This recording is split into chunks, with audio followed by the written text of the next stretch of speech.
आज हम फिजिक्स के सबसे गहरे रहस्यों में से एक को समझने की कोशिश करते हैं कि ये क्वांटम की दुनिया और गुरुत्वाकर्षण का विशाल ब्रह्मांड आखिर एक साथ काम कैसे कर सकते हैं। ये विज्ञान की सबसे बड़ी पहेलियों में से एक है और आज हम इसी में उतरने वाले हैं। तो हो क्या रहा है यहाँ? हमारे पास मॉडर्न फिजिक्स के ये दो पिलर्स हैं। एक तरफ है क्वांटम मैकेनिक्स और दूसरी तरफ जनरल रिलेटिविटी। दोनों ही अपनी अपनी जगह पर अपने अपने डोमेन में कमाल के सटीक हैं, लेकिन जैसे ही आप उन्हें एक साथ लाने की कोशिश करते हैं सब कुछ बिखर जाता है। और यही वो पहेली है जिसने दशकों से बड़े बड़े साइंटिस्ट के दिमाग को उलझा रखा है। इसे ठीक से हमें दो बिल्कुल अलग अलग यूनिवर्स की कहानी में उतरना होगा। दो ऐसी दुनियाएं जो एक ही समय में मौजूद हैं। तो आखिर हैं क्या ये दो दुनियाएं जो आपस में टकरा रही हैं? चलिए इन दोनों को थोड़ा करीब से देखते हैं, एक एक करके। तो सबसे पहले चलिए चलते हैं क्वांटम की दुनिया में। एक ऐसी दुनिया जो इतनी छोटी है, इतनी अजीब है कि वो हमारे कॉमन सेंस को ही चैलेंज कर देती है। और जैसा कि हम देखेंगे, ये सच में बहुत अजीब है। हम यहाँ बात कर रहे हैं एटम्स और सब एटॉमिक पार्टिकल्स के यूनिवर्स की। ये वो स्केल है जहाँ चीज़ें इतनी ज़्यादा छोटी हैं कि हम उसकी कल्पना भी नहीं कर सकते। तो क्वांटम मैकेनिक्स हमें बताती है कि इतने छोटे लेवल पर दुनिया कैसे चलती है, और ये नियम हमारी रोजमर्रा के दुनिया के नियमों से बिल्कुल अलग हैं। ऐसा लगता है जैसे ये कोई पैरेलल यूनिवर्स हो। देखिए, यहाँ पर कुछ भी पक्का नहीं है। सब कुछ संभावनाओं यानी प्रोबेबिलिटीज पर चलता है। एक पार्टिकल एक ही समय में कई जगहों पर हो सकता है। जी हाँ, जब तक हम उसे देखते नहीं हैं तब तक। और जैसे ही हम देखते हैं, वो एक जगह चुन लेता है। ये एक ऐसी रियलिटी है जो ठोस नहीं बल्कि संभावनाओं की धुंध जैसी है ना अजीब? चलिए अब इस छोटी सी दुनिया से निकलकर एक दूसरे ही दायरे में चलते हैं, ग्रेविटी का विशाल कॉस्मिक डांस। ये वो दुनिया है जिसे हम जानते हैं और अपनी आंखों से देखते हैं। ग्रहों की, तारों की और घूमती हुई गैलेक्सीज की दुनिया। ये वो पैमाना है जिससे हम अपने टेलीस्कोप से निहारते हैं। और इस विशाल ब्रह्मांड पर राज है आइंस्टाइन की थ्योरी ऑफ जनरल रिलेटिविटी का। और ये थ्योरी ग्रेविटी को एकदम अलग नजरिए से देखती है।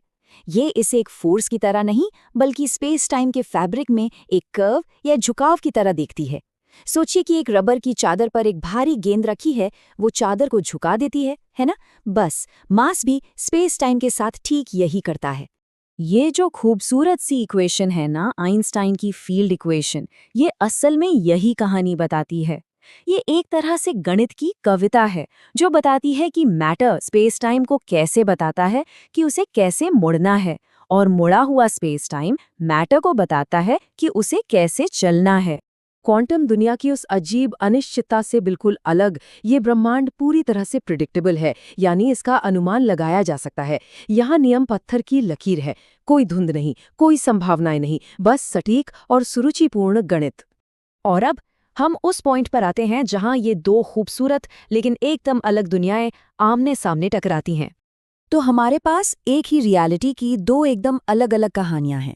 एक छोटी, अजीब और संभावनाओं से भरी हुई, दूसरी बड़ी, व्यवस्थित और जिसका अनुमान लगाया जा सकता है।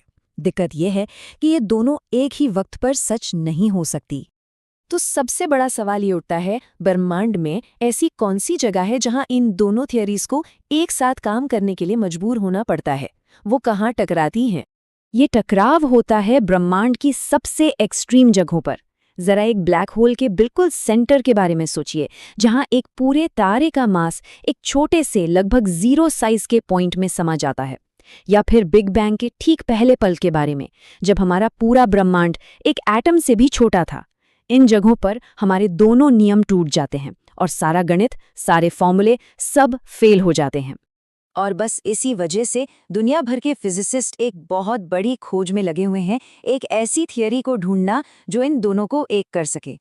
जो अल्टीमेट गोल है वो है थियरी ऑफ एवरीथिंग को ढूंढना, एक अकेली शानदार थियरी जो ब्रह्मांड के सारे बलों और सारे पार्टिकल्स को एक ही फ्रेमवर्क में समझा सके। जरा कल्पना कीजिए, नियमों का बस एक सेट जो एक छोटे से कांपते हुए क्वांटम पार्टिकल से लेकर एक विशाल घूमती हुई गैलेक्सी तक हर चीज को कंट्रोल करता हो। यही फिजिक्स का अल्टीमेट गोल है, रियलिटी के कोड को क्रैक करना। और यहीं पर आकर एक बहुत गहरा सवाल खड़ा होता है। अगर हम कभी उस एक नियम को ढूंढ पाएं तो वो हमें हमारे ब्रह्मांड की असली सच्चाई के बारे में क्या बताएगा? क्या रियलिटी असल में बस एक मैथमेटिकल इक्वेशन है? ये एक ऐसा सवाल है जो हमें इस ब्रह्मांड और इसमें हमारी जगह के बारे में सोचने पर मजबूर कर देता है।